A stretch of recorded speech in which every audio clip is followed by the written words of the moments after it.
What's his weakness? You're not allowed to say his knee. My little legs. He's got short arms. He has got short arms. What's his most annoying habit? It frustrates me watching racing. Like, how do they let him win all the time? They're just all letting him win.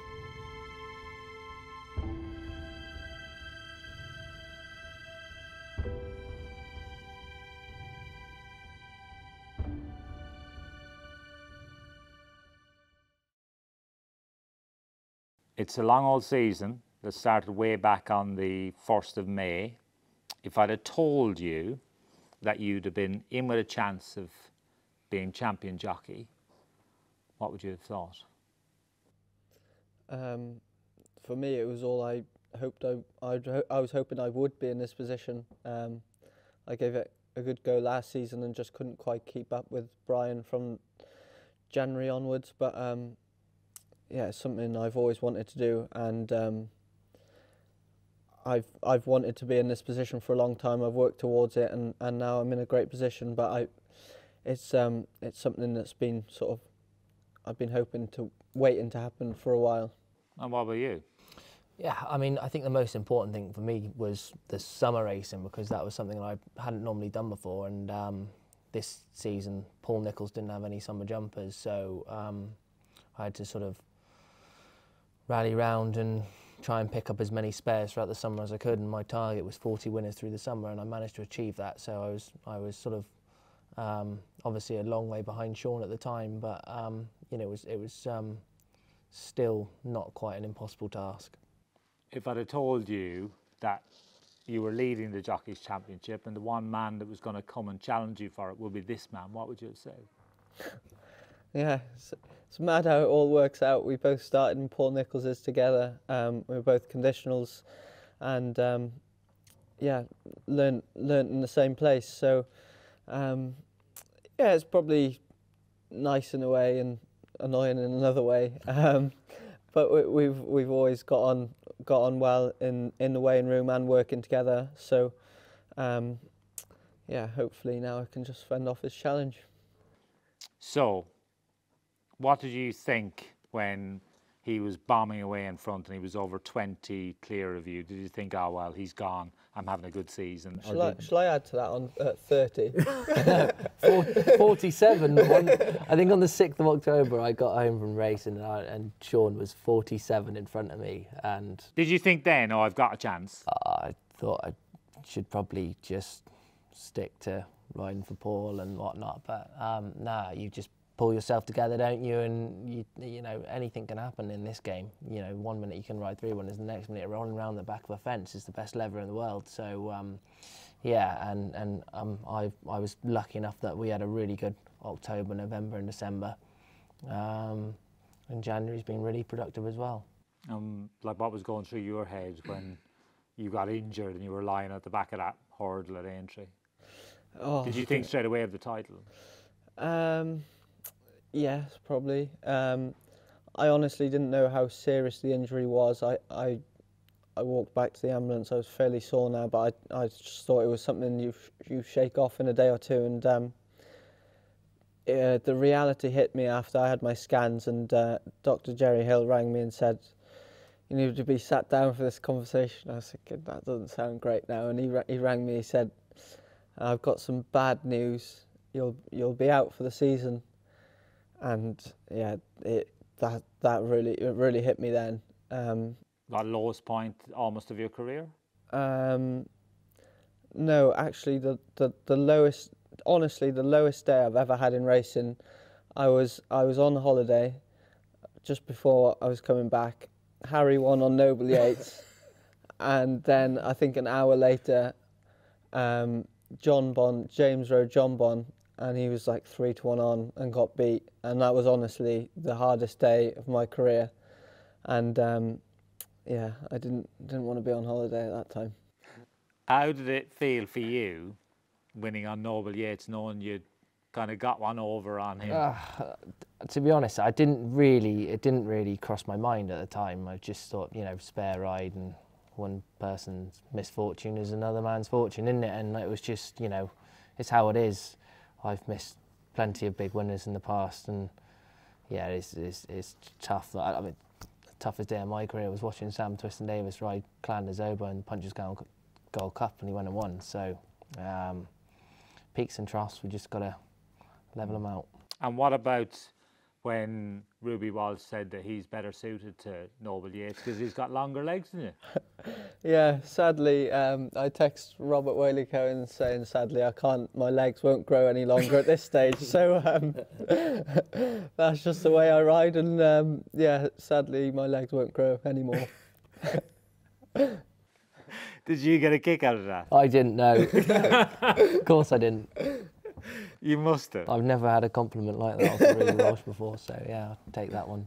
It's about the only time something of my, you know, something to do with me has made a difference to what Sean would have done, because normally he's the strongest man in the weighing room. Okay, right. Tell me something about him that nobody else knows.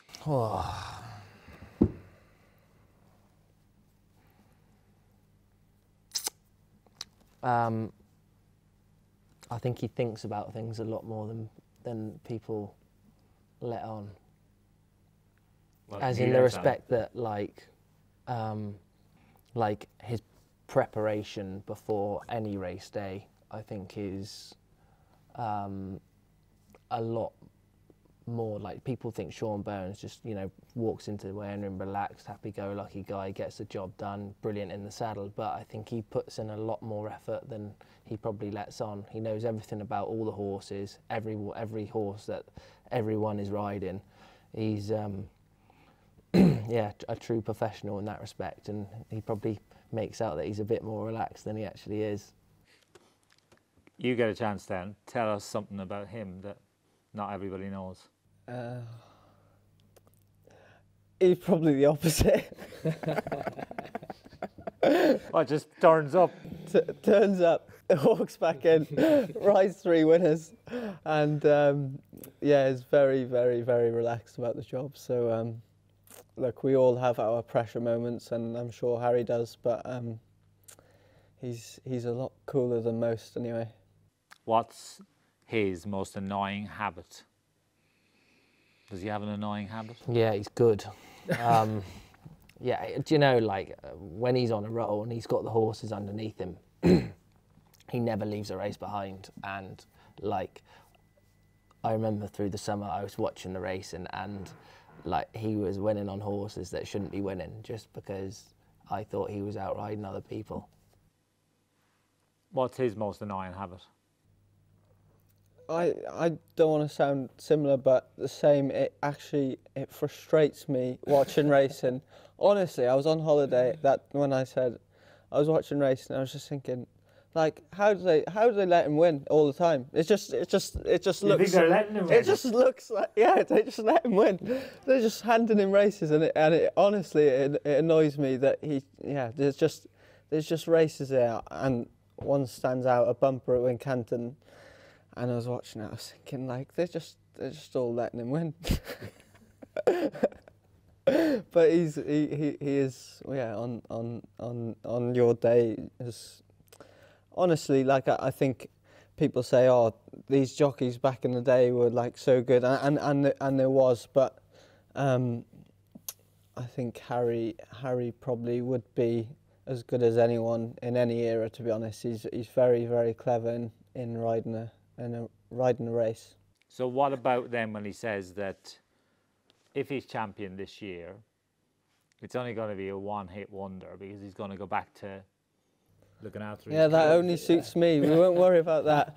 He can go back to his cows. I had my agent on the phone on the way up here, and he goes, we might have another go next year, will we? And I said, I don't know. We'll make sure everyone thinks we're going to have another go. Problem is, he says that the next 4 years, don't you worry, Harry will be trying.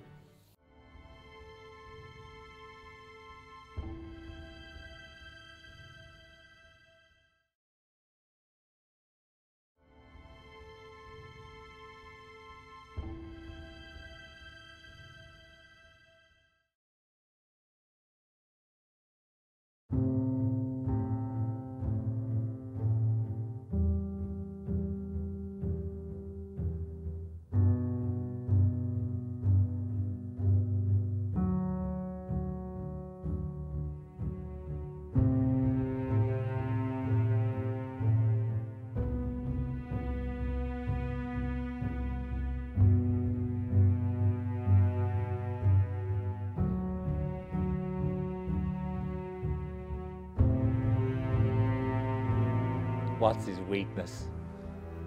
Oh. What's his weakness? You're not allowed to say his knee. What's his weakness? Riding too short, according to Ruby Walsh. Yeah. My little legs. He's got short arms. He has got short arms. He doesn't always get. Well, he used to have a problem when he used to have a stick. He used to struggle to get it back in the right place, didn't he? But I think he's found the right technique now. But I don't know. Has he got any weaknesses? He's good from the front. He's good from behind. He's good with owners. Well, yeah, tactically good. What's his weakness, John? Yeah, I'm trying to think. Yeah, that's a hard question. That is to a hard answer. question. Yeah. I don't think he's got any chinks, to be honest, in his armour. He bad horses maybe. Bad horses. He doesn't like them or doesn't like riding them? Well, no, I've actually got to the stage now though where if there's something, or like I get offered a ride and it's 33-1, it's just there is no point me riding it because I don't really want to be riding it. Like, don't get me wrong, if it's in a big handicap and like 150 grand or 100 grand, then yeah, any ride in that race is good because you get funny results, don't you? But like, I don't want to be riding a 40-1 in a novice hurdle. Yeah, and that's fair enough. But that's probably, that's the only thing I can think of Harry. He doesn't want to be there when it's rated 65 and it's first time over fences or something. But it's probably the positions we're in as well. I'm gunning for any winner, but like Harry obviously likes the quality. I obviously love the quality as well, but it's different parts of our career. What about stories from when your time at Paul Nichols's together? Do you got any good stories? Yeah, I have got Can you one. tell the Jack Sherwood story? No, the Stan Shepherd one. It's not telling Jack Sherwood story. Stan Shepherd nearly killed all three of us, me, Sean and Stan, on the way to Ludlow one day. Do you remember that? Yeah, he was driving my car. Driving his car, going to this bridge at about 70 miles an hour, and it was like a 25 zone, and the car goes airborne, and we're all sat in the back, aren't we? I was sat in the back asleep, and I just woke up with the car just slamming all four wheels back down on the ground, and I just thought, well, we're lucky men to be alive. Yeah, Stan wasn't the best now. He wasn't, that wasn't his forte, driving cars anyway. Don't let Stan drive. No, I don't know. Oh, there was like so many good times though, wasn't it? It was, we laughed every day, to be fair. We obviously, there was a good bunch of us at Nichols's at the time, and there was probably 6-8 lads working in the bottom yard, and it was good fun now, and yeah, there's probably plenty of stories. I can't think of any on top of my head. But could you ever have imagined when you were sort of palling around together in that bottom yard that the two of you would end up in the positions that you're in now, where you're both fighting to be champion jockey? Like if somebody had said to you then, you can be in this position, what would you have said to them? Harry believed it. He did. He walked in the first day, he thought he was AP McCoy. I was always fairly confident of my ability, I must admit. But do you know, like when we were stood in there mucking out and doing all the yard jobs, well, actually Sean was so useless at mucking out. He used to actually take the shavings bales round because he was mucking out was not good enough. But yeah, looking back now, yeah, we've come an unbelievable way, haven't we? And so when you saw him for the first time coming in, cocky, local boy, what did you think? Oh yeah, we knew each other from about the age of 9 because we were pony racing and doing all sorts. Did you think this place will bring him down a peg or two? No, there was nothing bringing Harry down. No, but he started off good and just stayed good, didn't you? Like I remember you rode a winner for Paul in a hunter chase, was it? Octolin? Yeah, I had just a normal handicap. I was an amateur. Oh, was it? Yeah. Yeah, so Harry was an amateur and there was debate whether he was going to Anthony Honeyballs or Paul Nichols's, and I was thinking, Jesus, I hope he goes to it'd be nice if he stayed away now. And yeah, he obviously came to Paul's and was always very confident in what he was doing, but always very good at it from day one. So he was the pet as well. Was he? Yeah, Nichols. Me? Yes. No. Yes, he was. Oh, Shorty, right, Shorty, oh yeah, yeah, right, Shorty, chap, yeah. loved Sean Bowen. No, that's not true. All the old office ladies loved him as well, and they all loved him. All the staff loved him. And what about the rollickings from the boss? Oh, geez, we've had plenty of that. Well, I've had plenty in my time anyway. Yeah, no, Paul was always I found him very, very good to work for. And he was, always sort of straight to the point. And I remember one day I gave a horse a very bad ride, missed the start and gave it a terrible ride. And I rang him, and before he could even say anything, I said, I'm so sorry, I'm so sorry, I'm so sorry. It was a terrible ride, it was so bad. And he goes, oh yeah, no worries, chap. Yeah, at least you know it was a bad ride. And then I think that was one time I was really going to get it, but I think I managed to avoid it in just getting the first word in. So I always enjoyed my time working for Paul and working with Harry and all the lads that worked there. And what about you? Because obviously with Paul, your relationship has kept going. Yeah, to be honest, that so I think this is my 6th season there now as stable jockey. So like the first 2 were fairly difficult, I must admit. As in he probably didn't trust me as much as he does now. Like now, I sort of go out and he says his piece, but I've got a free hand to do whatever. Whereas before it was that these were the instructions, and then you had sort of like another set of instructions, and then 5 different scenarios of this and this happened, and you half went out scratching your head. But you quickly learn how to handle the job, and we've got as good a relationship now as we ever had, to be fair. And okay, so if you're picking bits about him, and he's picking bits about you, what does he do really good? What does he do really well? Well, he's obviously very strong in the saddle. I think that's his biggest strength. Like, he wins on horses that probably shouldn't win some races. What would you say his strength is in the saddle? His tactical brain is brilliant.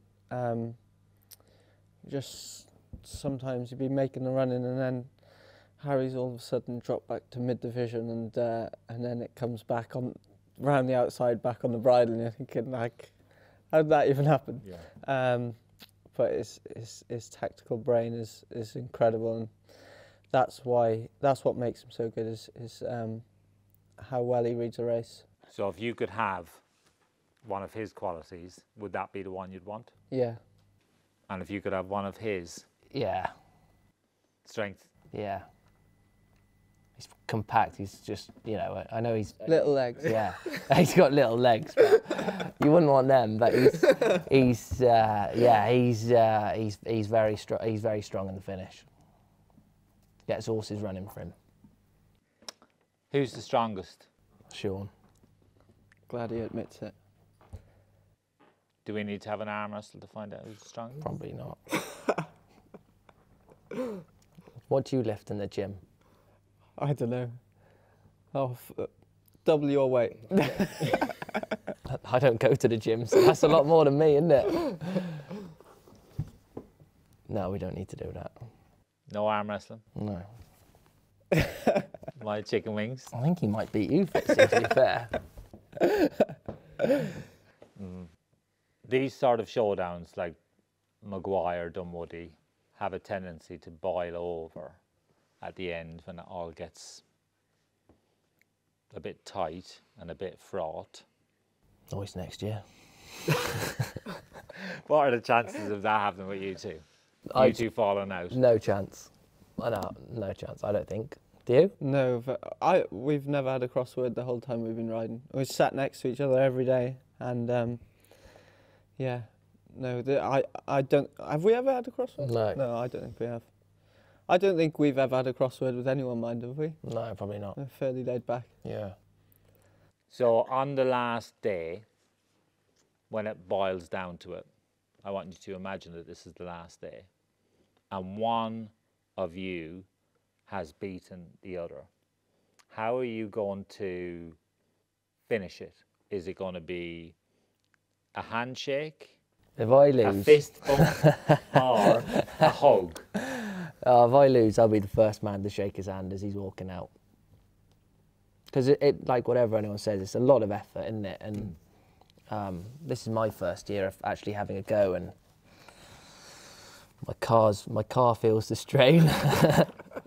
My agent does, because he's had to renew his phone contract. And yeah, it's been really busy, but I've enjoyed it. And will it be?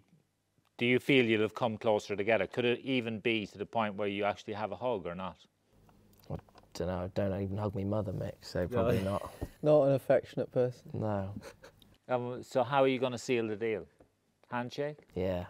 Yeah. Oh, it's to either one that does it. It's big respect now. The work you put in to do it is, I promise you, it's madness in real life, really, when you think about what we do to try and achieve this. And yeah, to anyone that achieves it, you look back and see AP McCoy did it 20 times. Like, that man's an animal. And probably even more so, Dickie Johnson was second, 16 times or something. He's even more of an animal to finish second that many times and keep going back for more. Like, I'm 26 now. I won't have as long as Dickie or AP at doing it, and nor will Harry. And I honestly don't know how they lasted their career out doing that for so long, because it's madness, isn't it? Right then, well, this is a fight to the finish. May the best man win. The best of luck to both of you. Can we have a shake to seal the deal?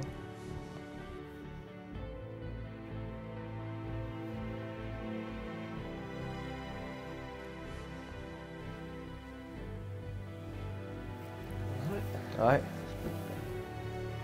No?